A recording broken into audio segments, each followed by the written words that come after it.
Oi meninas, tudo bom com vocês? O vídeo de hoje é pra contar a minha história de uma pessoa com TDAH.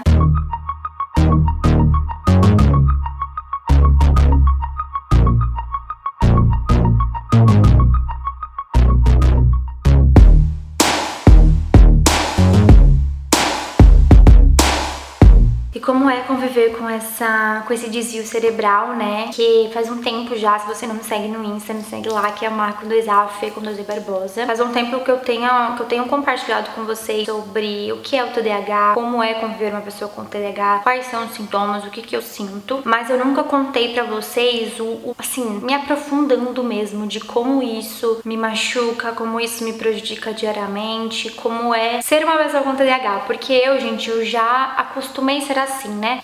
A gente nasce assim, tá? Então, assim, durante toda a minha vida, por eu ter TDAH, eu fui aprendendo a lidar com isso. Mas, gente, é uma luta diária. Eu vou contar pra vocês. Eu compartilhei com vocês um pouco de como é a rotina de um TDAH. E eu fui contando tudo pra vocês, o que eu faço. Que, de repente, pra mim, como eu faço no meu dia a dia, eu acabava esquecendo o quão estranho é. Eu não tô conseguindo explicar pra vocês, mas, por exemplo, assim, ó, eu vou contar um caso. Eu fui compartilhar uma vez, tava eu e minha mãe, tanto minha mãe, a gente tem TDAH. Eu compartilhei com vocês várias histórias de tudo que eu tava acontecendo durante um dia. Por exemplo, eu tava lá uma sexta-feira. Acordei e eu pedi pra minha mãe um band-aid. E aí, passou um tempo, eu peguei e mudei meu foco. Quando eu mudei meu foco, eu esqueci que eu tinha pedido um band-aid pra minha mãe. Aí eu tava assim, gente, eu pedi alguma coisa pra minha mãe, mas eu não sei o que, mas eu esqueci. E a coitada tá lá procurando, porque eu vi ela andando pra lá e pra cá. Aí eu falei, deixa, né? Aí eu pensei assim, ó, ela vai saber o que eu pedi pra ela e ela vai me trazer. Então, aí eu vou saber o que eu pedi. E isso fui por o tênis. Na hora que eu fui por o tênis, aí eu lembrei que era o band-aid que eu tinha pedido. Aí eu falei assim, mãe, o band-aid. Aí ela, esqueci. Então, assim, eu esqueci o que eu tinha pedido pra ela em coisas de minutos e ela esqueceu que ela saiu do meu quarto pra buscar um band-aid e no fim ela acabou fazendo outra coisa e esqueceu do band-aid também. E eu contei então pra vocês, assim, eu comecei a perceber o que eu fazia, que não era normal, pra compartilhar com vocês. Então, aí que eu fui percebendo o quanto o TDAH, ele é louco na vida de uma pessoa. E aí eu vim compartilhar com vocês um pouco, contar toda a minha história, contar tudo que eu passo, tudo que acontece. Eu vou tentar deixar esse um vídeo só, mas talvez eu divida em 2 vídeos se eu ver que tá ficando muito longo, porque eu vou contar assim, desde que eu nasci praticamente, tá? Antes de tudo, eu vou procurar eu vou usar muito o Google, gente, muito a internet, porque eu tenho um problema de esquecimento. Então, assim, às vezes eu esqueço, às vezes eu falo uma coisa que eu pode estar falando errado. Então, pra não correr risco de eu falar errado ou de eu esquecer, eu vou usar o meu celular e usar a internet. Então, vamos lá. Tem um site que ele é assim, Associação Brasileira de Déficit de Atenção.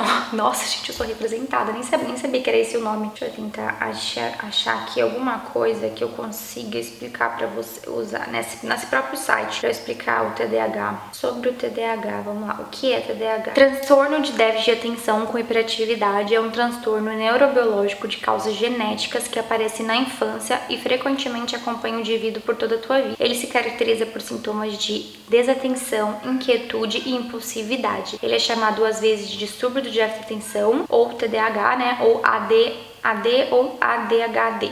Mas aqui no Brasil a gente usa mais o TDAH, né? Porque esses outros nomes é mais em relação a outros países, tipo inglês, enfim. Isso aí que você disse é tudo burrice. Não país inglês, né? Mas a língua inglesa. Vamos lá, vamos ver o que mais que eu posso usar desse site que vai ser interessante eu explicar pra vocês. TDAH é comum, ele é o transtorno mais comum em crianças e adolescentes encaminhados para serviços especializados. Ele ocorre em 3 a 5% das crianças em várias regiões diferentes do mundo que já foi pesquisado. Em mais da metade dos casos, o transtorno acompanha o indivíduo na vida adulta, embora os sintomas de inquietude sejam mais brandos. Conforme a gente, por exemplo, assim, eu vou contar pra vocês de quando eu era criança, tá? Mas conforme a gente vai crescendo, né, a gente vai amadurecendo, a gente vai entrando na fase adulta, essa em relação da hiperatividade vai dando uma diminuída. E vocês vão entender porque eu vou contar pra vocês como eu era quando eu era criança. Os sintomas, ó. Desatenção, ou seja, uma pessoa desatenta, eu sou. Hiperatividade e impulsividade é algo que é o mais forte em mim. O TDAH na infância, em geral, se associa à dificuldade na escola e no relacionamento com demais crianças, pais e professores. As crianças são tidas como avoadas, vivendo no mundo da lua e geralmente estabanadas ou ligadas por um motor. Os meninos tendem a ser mais hiperativos e impulsivos do que as meninas, mas todos são desatentos, só que eu sou mais hiperativa e impulsiva. Crianças e adolescentes com TDAH podem apresentar mais problemas de comportamento, como por exemplo dificuldades com regras e limites. Em adulto, ocorrem problemas de desatenção para coisas do cotidiano e do trabalho. Faço direto. Bem como a memória, são muito esquecidos, são inquietos, parece que só relaxam dormindo, vivem mudando de uma coisa para outra. E também são impulsivos, no caso, né? Tem dificuldade em avaliar seu próprio comportamento e, quanto isso, afeta demais a sua volta. Nesse caso, eu não tenho essa dificuldade porque eu aprendi, né, que é difícil mesmo conviver com uma pessoa com TDAH. Eu acho difícil conviver comigo, eu mesma conviver comigo. Você imagina o Abner conviver comigo, então eu não tenho dificuldade de aceitar isso, tá? São frequentemente considerados como egoístas. Eles têm uma grande frequência de outros problemas associados, tais como uso de drogas e álcool, que não é o meu caso, mas ansiedade e depressão, que é o meu caso. Eu nunca contei pra vocês, mas eu fui diagnosticada com início de depressão leve, que inclusive é recente isso. Foi uma época que eu continuava postando vídeo aqui pra vocês, mas eu tava mais afastada dos histories, né, porque eu não tinha vontade de fazer nada. Foi bem difícil, eu vou contar também. Enfim, então vamos lá que eu vou contar pra vocês desde quando eu era criança. Eu sempre fui muito diferente dos meus primos, no sentido de... Minha mãe conta que eu nunca consegui controlar os meus sentimentos. Eu sempre brigava com as pessoas, ou eu me descontrolava muito facilmente. Eu também quero gravar um vídeo com a minha mãe, então talvez essa parte da infância ela consiga contar um pouco melhor, né, pra vocês. Então no futuro, que eu tiver com a minha mãe, eu vou falar pra gente gravar um vídeo juntas pra ela contar um pouco como eu era quando eu era criança e um pouco da visão dela como mãe em relação ao TDAH, e quem sabe mais pra frente eu consiga até trazer o Abner pra vocês, de como é ser casado com uma pessoa com TDAH, mas enfim. Então a minha mãe percebeu que eu era diferente, mas até aí ok, né, porque a minha mãe também tem TDAH. Então o que ela via? Ela via que ela se via em mim, então pra ela acabava sendo normal, porque ela era igual a mim. Ela achava só que eu era muito... Por exemplo, eles colocavam um filme pra mim, eu não conseguia ficar entretida. O meu irmão, minha mãe conta que às vezes eles colocavam um filme, sei lá, da Disney. Meu irmão ficava lá assistindo o filme inteiro. Eu, nos primeiros 5 minutos, já tava virando de ponta cabeça. E aí, beleza. Aí, quando eu entrei na escola, eu tive algumas dificuldades, né, de ter amizades, e também por outros motivos que eu já contei também um pouco sobre o meu bullying na escola. Isso eu gravei há muito tempo atrás, em 2017, eu também vejo se eu deixo aqui pra vocês que eu sofri bullying na escola, mas eu sofri esse bullying também por conta do meu TDAH. Aí, com 12 anos, eu tive um surto na minha classe, eu tava acho que na 6ª série, eu tava na sala, e aí eu lembro que eu fui sentar numa cadeira, eu não lembro direito se eu fui sentar num lugar e alguém já tinha pego o meu lugar, eu não vou lembrar direito, ou eu sentei no lugar de alguém, eu não vou lembrar. Eu só sei que tinha um menino que ele tava puxando a minha mochila e começou a me imitar. E aquilo, assim, quando uma pessoa, que o psicólogo explicaram, é que assim, normalmente as pessoas têm um filtro, então assim, por mais que essa pessoa ela é mais emoção, ela é mais razão, ela ainda, e é um cérebro normal, ela tem um filtro, assim, de se a pessoa tá me imitando e está me irritando, eu vou ignorar ela, ou eu vou, sei lá, não prestar atenção nela. Já eu não, então assim, eu não tenho esse filtro, eu simplesmente vou e faço. Então eu simplesmente dei um grito no meio da sala, eu tive um surto na sala que todo mundo ficou assustado comigo, porque, inclusive a minha mãe, eu tive um surto na sala, tá? E aí a minha mãe falou, meu Deus, o que tá acontecendo? Aí eu lembro que a minha mãe na época, né, professora, me mandou pra diretoria pra conversar com a diretora, né? Ela ficou sem reação, porque ela deu um surto na sala. Eu não sei se a minha mãe lembra dessa história, mas eu lembro que foi um ponto-chave pra eu começar a ir na psicóloga. Eu também tinha problema de autoestima, e por conta também, né, de eu ter sofrido bullying, falavam que eu era magra demais, que eu era feia demais, que eu era 4 olhos, que eu era chata. Então assim, as pessoas não gostavam de mim, porque era difícil conviver comigo, então eu era considerada chata, falante demais, não para quieta, me chamavam de feia. Então assim, eu também tinha essa baixa autoestima, e pra completar, burra, porque me chamavam de burra porque eu não conseguia prestar atenção na aula. Gente, esse tipo de assunto é um assunto que me machuca um pouco, porque foram traumas que eu trouxe da minha vida, sabe? Então assim, se eu ficar meio emocionada, tudo bem, vocês relaxam. Então eu tinha todos esses problemas. Fui pra diretoria, aí a minha diretora falou de psicóloga comigo, conversou também com a minha mãe, fomos para uma psicóloga. Minha primeira psicóloga, eu não gostei dela, porque ela, não sei, ela tava passando por um momento difícil. Infelizmente, ela faleceu de câncer na época, ela acho que ela tinha acabado de descobrir o câncer. Eu não sei se ela não tava apta para atender, ela mesmo assim se esforçava para atender, porque eu lembro de ter ido com ela uma vez, eu contar toda a minha história pra ela, eu era uma criança, então assim, eu tinha 12 anos, né, então assim, ela conversava comigo, eu ficava no chão, eu não parava de mexer nas coisas, ela não tinha essa paciência comigo, porque eu ficava mexendo, porque eu não parava quieta, e aí eu até contei uma história pra ela, eu tinha 12 anos, gente, eu não sabia o que era uma pessoa ter inveja, ciúmes, eu não sabia o que significava isso. E ela virou e falou assim pra mim, que eu contei, que inclusive no vídeo do bullying eu conto de uma menina, que ela fazia um bullying bem pesado comigo, e aí eu contei toda essa história pra ela, e ela virou e falou assim pra mim, será que você não tem inveja dessa menina?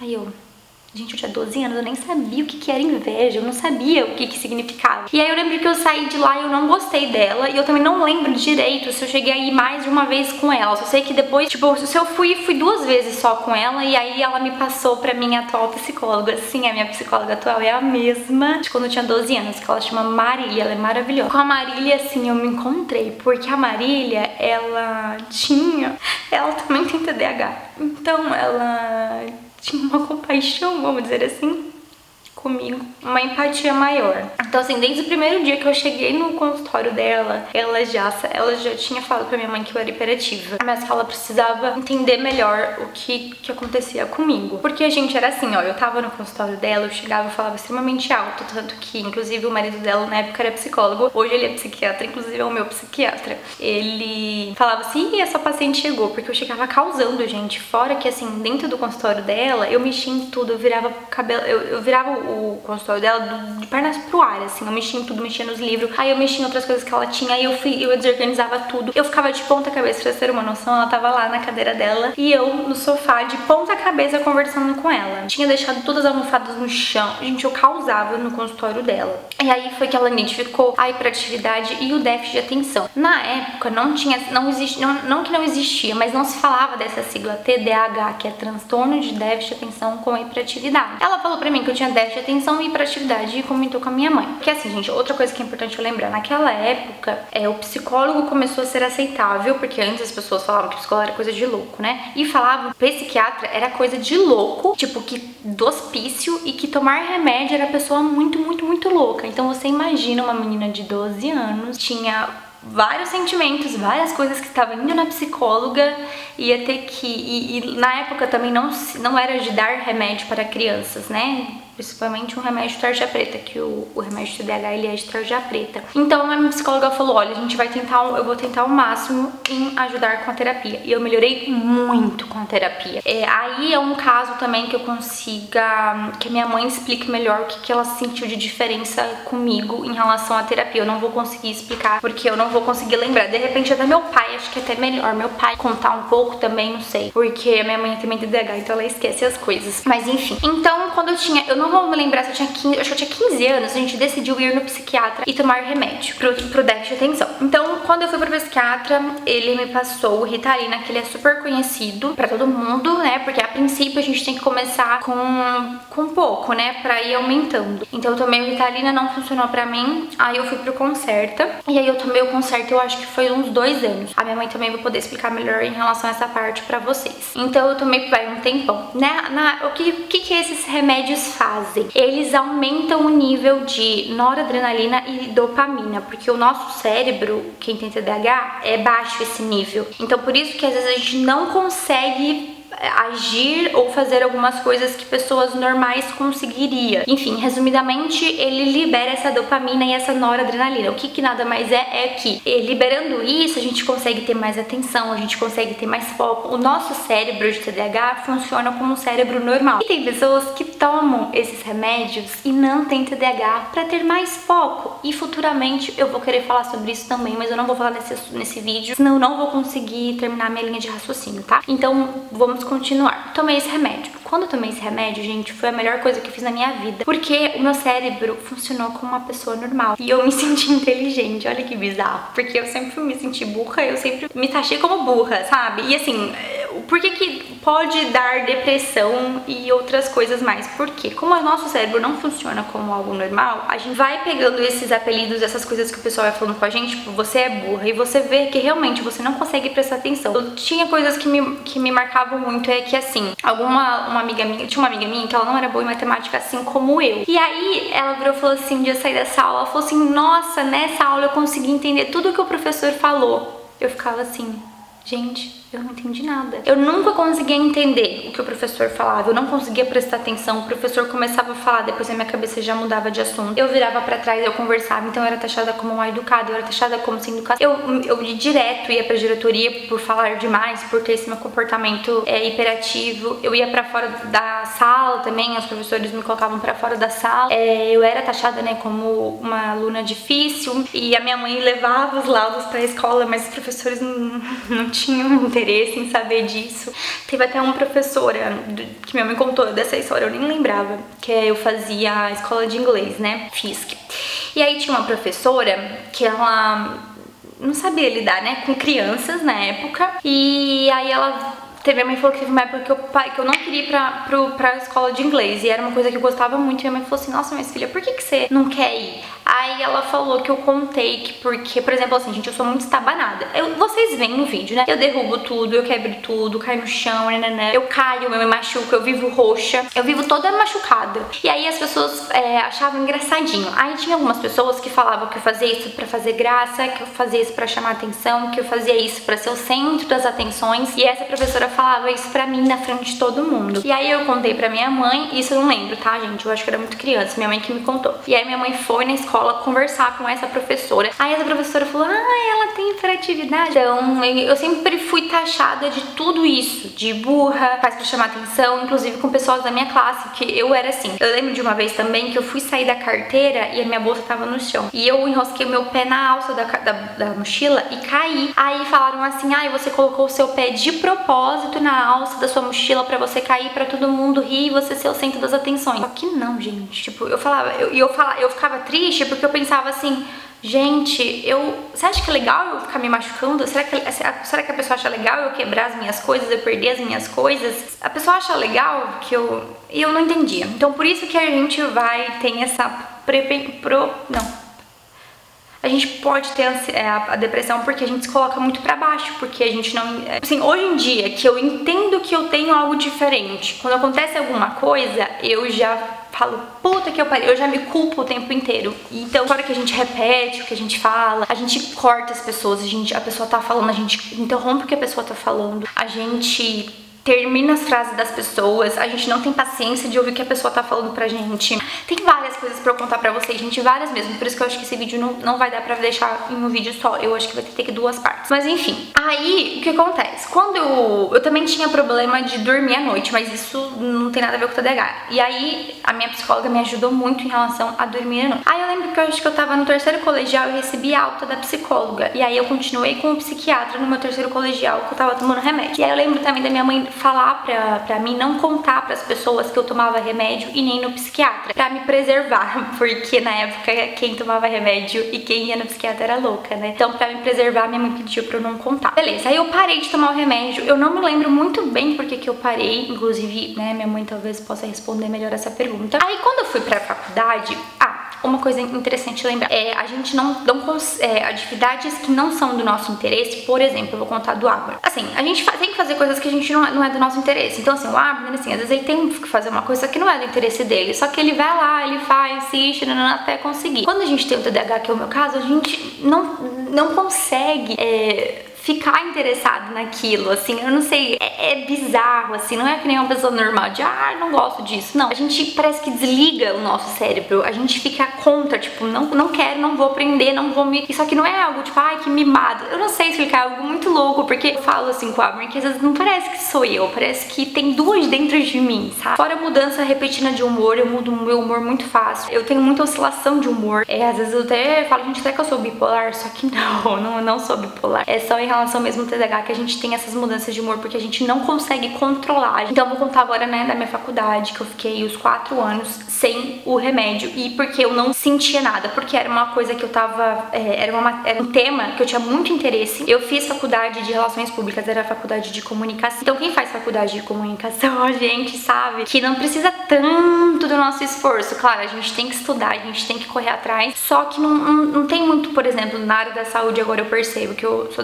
fazendo faculdade de nutrição. Eu percebo que é muito nominho, é muito sistema, é muito, por que acontece isso, por que acontece aquilo. Já na área da comunicação é mais tranquilo, porque você não tem que decorar exatamente aquele nome ou exatamente aquele processo, é algo mais tranquilo. Então eu me dei muito bem com essa área e então assim, eu tirava notas super altas, eu ia super bem. Uma vez ou outra que tinha uma matéria que não me interessava, que eu... Mas ainda assim eu passava na média. Eu sempre fui uma pessoa muito estudiosa, tanto que eu tinha que estudar sempre bem mais do que os meus colegas de classe, né, por conta do TDAH. Enfim, então assim, em relação à minha faculdade foi algo tranquilo. Não senti falta de um remédio, não senti falta de terapia. Claro, eu passava por algumas coisas assim, às vezes eu falava, gente, eu sou, tipo, problemas normais de ansiedade. Eu sempre fui muito ansiosa também, vou comentar com vocês sobre isso. Então assim, esse meu período de faculdade foi ótimo. Aí em 2017 foi o que começou tudo a desandar. Não. Só que, gente, esse vídeo já tá longo e tá acabando a bateria da câmera. Então, assim, ó, vou ter que finalizar esse vídeo aqui, mas eu juro que amanhã eu vou postar a parte 2 dele, tá? Pra contar mais pra vocês. Então é isso, eu espero que vocês tenham gostado do vídeo. Se você gostou, clique no gostei, se inscreve aqui no canal. Um beijo e até amanhã.